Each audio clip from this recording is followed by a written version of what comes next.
Travis, why do you work as hard as you do in these workouts? Because I gotta get better than all my competitors and one around me. And what are your long-term goals?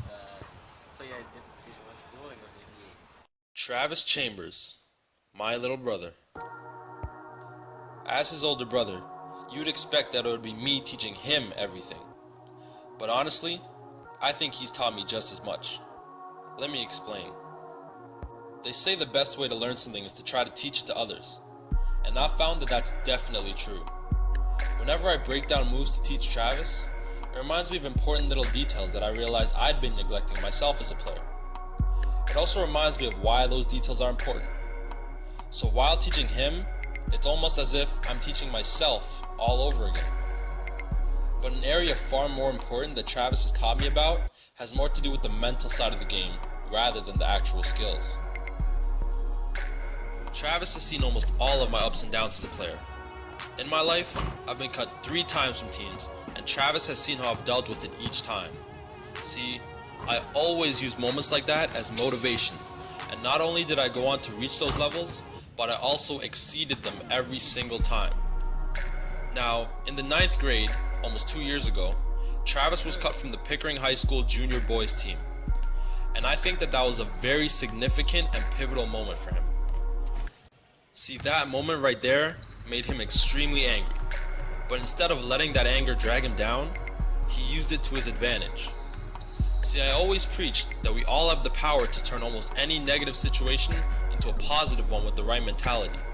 And Travis picked that up and used it to turn himself into one of the best players at his school.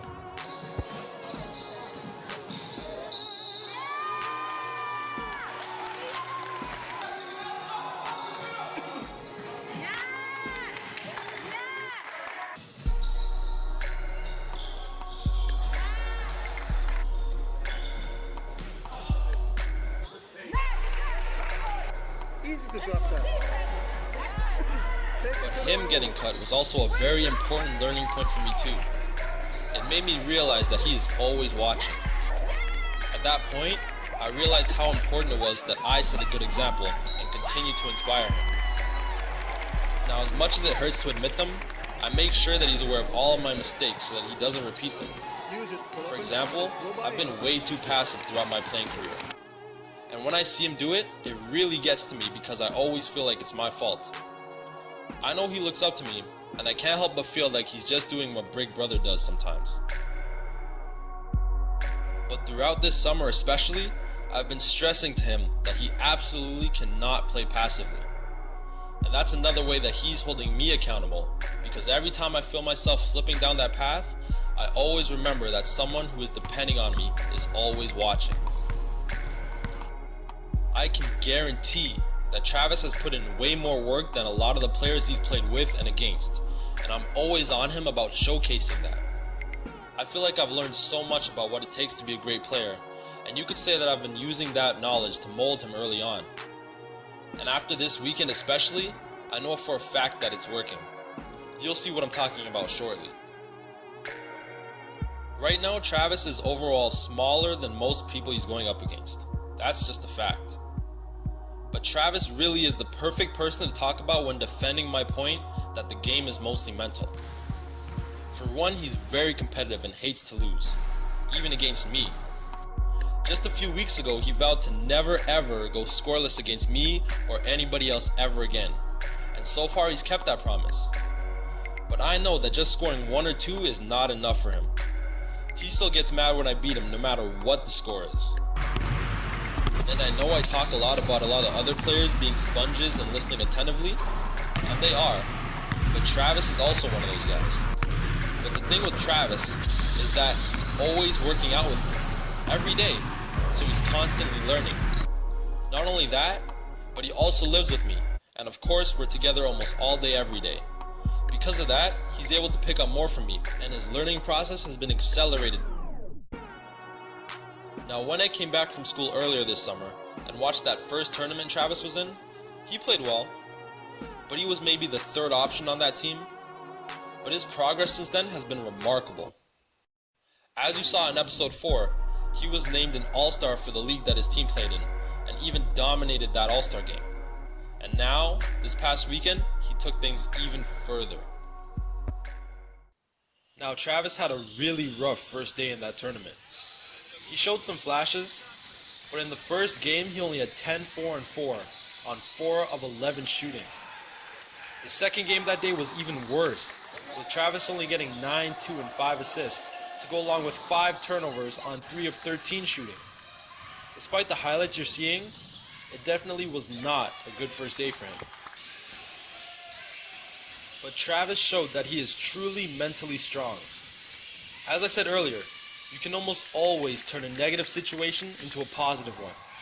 And there was definitely some positive things to be taken away from that day. For one, Travis was in no way passive. Even though shots weren't falling, he kept at it. To be good, you must be first willing to be bad. When you're just learning anything in life, failure is a necessary part of that process. Whether it's learning layups, learning how to tie your shoes, doing calculus, or learning how to become a dominant overall basketball player. Failure is unavoidable and necessary if you truly want to master that ability. And for him to understand that and to continue to trust in himself and the process was something that I was very proud of him for. But another thing that I was extremely happy about was the way he bounced back the next day and the rest of the tournament. He analyzed those first games, learned from them, and moved on. And by the end of the tournament, nobody remembered his awful first day. He made sure of that. Produced by Scare Beats.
team. Oh, yeah, I know. Me too. That's what I'm saying. I love them guys. Oh, no. Oh, no. Oh, you got to pull that. Oh, my God. Look it out.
Travis's team didn't win the tournament, but Travis came home with something far more valuable and beneficial. He came home with the realization that he is truly on his way to being one of the very best players his age. He isn't nationally ranked, and he still has a lot of things he needs to work on, but he's still one of Toronto's best kept secrets. But he and I both know that between the many hours of skill work he's putting in on a daily basis, the strength training he's going through, and the mentality he's continuing to develop, this won't be the case for much longer. So keep going, Travis, and push even harder. Because even though you're far from where you want to be, the path you're on is the right one. Your confidence and belief in yourself are the most valuable things you own. Never let the ups and downs that are sure to come deter you, and never let doubters take that belief away from you. Because there will always be people who tell you that you can't do something. But you have a vision of your future that nobody else can see. So stay focused on it and do all you can to bring it to reality. The sky is not the limit. Your belief in yourself is the limit. Never forget that.